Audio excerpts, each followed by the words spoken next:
കാസർഗോഡ് വീരമലക്കുന്ന് ദേശീയപാതയിലെ മണ്ണ് നീക്കം ചെയ്തു. ചരക്ക് വാഹനങ്ങൾ കടത്തിവിട്ടു തുടങ്ങി. പോലീസിന്റെ മേൽനോട്ടത്തിലാണ് വാഹനങ്ങൾ കടത്തിവിടുന്നത്. വിവരങ്ങളുമായി സിജു കണ്ണൻ ചേരുന്നു. സിജു, എന്താണ് ഏറ്റവും പുതിയ വിവരങ്ങൾ?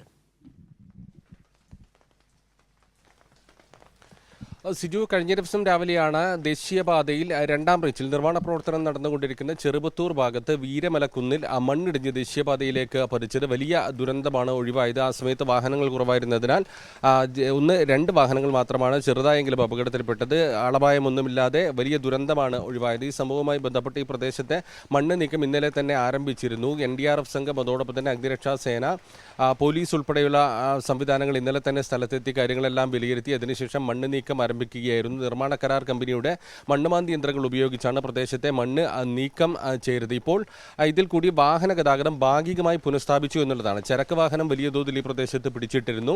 രണ്ട് ഭാഗത്തുമുള്ള ചരക്ക് വാഹനങ്ങളെല്ലാം തന്നെ ഇപ്പോൾ ഇതിൽ കൂടി ദേശീയപാതയിൽ കൂടി തന്നെ കടത്തിവിടുന്നുണ്ട്. എന്നാൽ യാത്രാ വാഹനങ്ങൾക്കും മറ്റ് ചെറിയ വാഹനങ്ങൾക്കുമെല്ലാം തന്നെ ഈ ഭാഗത്തു കൂടി കടന്നു പോകുന്നതിന് നിയന്ത്രണം ഏർപ്പെടുത്തിയിട്ടുണ്ട്. നേരത്തെ നിയന്ത്രണ പ്രകാരം ഒന്ന് നീലേശ്വരം കോട്ടപ്പുറം വഴി ചെറുവത്തൂർ എത്തുക, മറ്റൊന്ന് ചീമേനി റൂട്ടിലേക്ക് എത്തിയതിനു ശേഷം അവിടെ നിന്ന് കോത്തായിമുക്ക് വഴി ദേശീയപാതയിലേക്ക് പ്രവേശിക്കുക, പാലക്കുന്ന് വഴി കയ്യൂർ പാലക്കുന്ന് റൂട്ടിൽ ദേശീയപാതയിലെത്തുക. ഇങ്ങനെ മൂന്ന് ഭാഗത്തു കൂടിയാണ് വാഹനങ്ങൾ തിരിച്ചുവിട്ടത്. ഈ ഭാഗത്തു കൂടി തന്നെ വാഹനങ്ങൾ കടന്നു പോകാനാണ് നിലവിൽ നിർദ്ദേശിച്ചിരിക്കുന്നത്. അതേസമയം തന്നെ കഴിഞ്ഞ ദിവസം ജില്ലാ കലക്ടർ ജനപ്രതിനിധികളെല്ലാം തന്നെ സ്ഥലത്ത് സന്ദർശിച്ചിരുന്നു.